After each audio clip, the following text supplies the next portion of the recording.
Sorry, I haven't been posting for a while. It's because of school mostly, but because also of family issues right now. But I was trying to make a video, but I couldn't really make one. So very sorry for the inconvenience, but here I am with Immortals Jeff the Carolax Reader Part 3 by Midnight Rainbow something. Tell me, you probably are at the story where my family moves to another town and me and my brother Louis, He stopped. Recalling the story must be hard for him, you thought? Before another word could be said, you pulled Jeff into a hug. Jeff sighed and brushed your hair with his hand. Me and Louis were bullied by this guy named Randy on the first day of school. After he started messing with us, I started to get this feeling. I remember reading that part. What kind of feeling? You asked, letting go of Jeff and looked him in the eyes. Jeff just shrugged. That's just it. I can't really explain the feeling. Burning? Anyway, it felt like something inhuman, something unnatural. That's when everything went downhill. I started getting the feeling more often. It felt like someone was in my brain trying to control my thoughts and actions. Then the party. He paused. When Randy came and attacked you finished? That's when I lost it. Went insane. Your name. I wasn't myself. It's like someone was controlling my mind. Jeff whispered. I killed them. I killed them all. You leaned back and held his face in your hands gently as he tried to finish. I'm sorry, Elaine. His face was choked with tears flowing from his eyes. Please forgive me. Sorry for what? You asked, wiping a tear from his cheek. You don't have to apologize for anything, Jeff. I put your life in danger. You pulled your hands back slowly, confused. What do you mean? Jeff looked at you, his eyes slightly red. You're not safe anymore. He stopped suddenly, a look of fear in his eyes. They're here, Jeff said slowly. Who's here? You asked. What's wrong? Ah! Hey! Without any warning, Jeff picked you up piggyback style and opened the living room sliding glass doors. Whatever you do...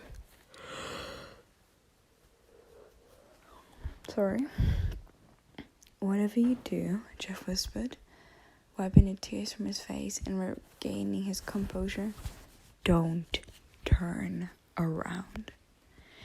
You kept your eyes closed and held on tightly to his shoulders as he sped quickly off the porch and into the grass of your backyard. Jeff, I'm scared. I'll explain everything later. Just trust me. He spoke in a slightly panicked tone. He picked up speed and ran towards the woods, the very same woods you first met him in. He continued past the trees until he stopped abruptly, boots skidding in the dirt below his feet. He put you down and pointed to something in the clearing, a large house. The outside was a dark gray color with the black window shutters and a large front porch with a swinging bench. Jeff held your hand and let you through the front door. Jeff? You looked at him wearily. You're safe now, he said. Don't worry. Is this your home? You asked. Jeff nodded. This is where my friends and I live. He looked at you. You know those stories you used to read on the internet? You nodded, all too aware of the scary and weird creepypasta stories that made you read online. Jeff the Killer being one of them. Well, Jeff started. Get ready to meet the real thing. What? He pulled a set of keys from his pocket, unlocking the front door and opening it. You followed in after him. The house looked pretty normal to you. You're surprised. There was a living room with a flat screen TV, a stuffed-looking grey studio sofa, and even an Xbox Wii U and PS4 hooked up to the TV. Hey, Slundy, I'm back, Jeff said plainly. Slundy? You asked, suddenly feeling very nervous. You watched a tall figure enter the room. You knew his face, or lack of a face, all too well. He wore a black suit and a tie, his face as blank as a sheet of paper. He wasn't nearly as scary-looking as you thought, to your relief, but it was still a bit frightening to be in his presence nonetheless. You're the Slenderman. You looked up at him, awestruck. Slenderman nodded. I am. And I'm assuming you are your name? Yes, sir, he said respectfully. Jeffrey has spoken much of you, child. You are most welcome here. You held back from snickering at the use of Jeff's formal name.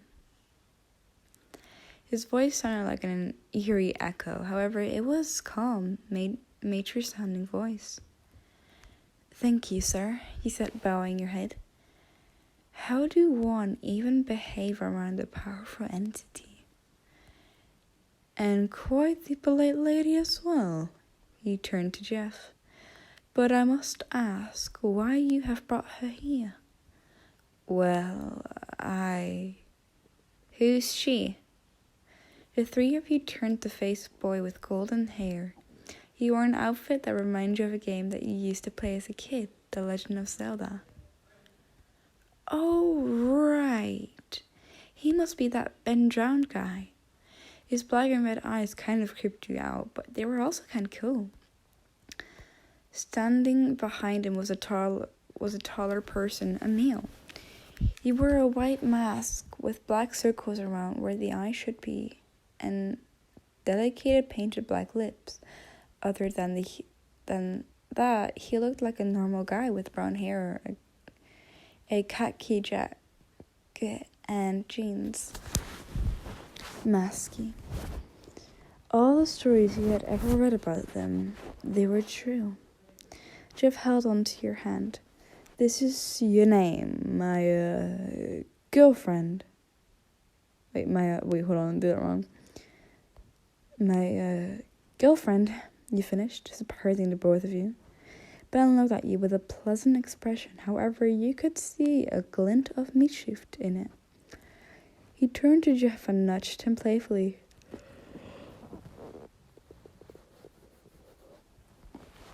Oh, right. That girl you stalked for the past, 5 years? You said her hair smells like strawberries and you wanted to... Ack! He suddenly received an elbow to the face. You glanced quizzically at Jeff, who was giving Ben a deadly glare from underneath his elbow. Unless you want me to skin you alive, shut up, he growled. Ben held up his hand in defense when Jeff lowered his arm. Well, excuse me, princess. Sorry for mentioning how much you said you wanted to... I am Musky, the boy wearing the mask said, covering Ben's mouth, and interrupted his mischievous ranting. And this is Ben. He pointed to the smaller boy in green, who teleported out of the older boy's grasp. The action startled you a bit. You don't see teleporting digital ghost human Highland people things every day. Nice to meet you, you said. You saw some sort of dog-like creature step out from behind Masky. Its fur was red and black, and it had a large human-like grin spread across its face. And this is Smiley, Don't worry, he's friendly, Jeff said happily, reaching down and petting the creature fur. Anyway, Slundy, I need to talk to you. This is very important. Jeff looked at the Slenderman anxiously. The Slenderman nodded. I think it's important that your name knows what is going on as well. Concerning that you brought her here, what I feared is true. Jeff nodded. Have a seat on the sofa, you name. You sat on the sofa as Masky, Smile, and Ben disappeared. Jeff took a seat next to you and held your hand. Sentiment turned to you. Do you know why you're here? You shook your head no. You shook your head. No. Sentiment folded his hands together. There are people who want to kill you. And that is part 3 of Jeff the Killer X Reader Immortal. This story is made by Midnight Rainbow Fire in DeviantArt, and it has all the parts of Immortals. I haven't been sorry for not being posting for a while. I had some issues going on in my life with the school, but also with my friends, and my friends saying stuff to me, and in a couple of arguments with them, and things have not been going good, but I'm trying to make the best of it as long as I can. And if they don't accept my appreciation, or I tried my best, to be honest. Oh my god, part 4, oh my god, let's not do part 4, not yet anyway. No, going back, hold on. Shit. But, yeah, I at least tried my best to help them as far as I could. But that's all. Thank you guys so much for watching, and it's nice doing it again for now. Maybe I'll do one tomorrow if I have time. But thank you all for being here for me and looking at my videos. It makes me very happy to see your lovely comments. All I'm saying right now is have a pleasant night and enjoy whatever you might be doing today. Bye. Love you.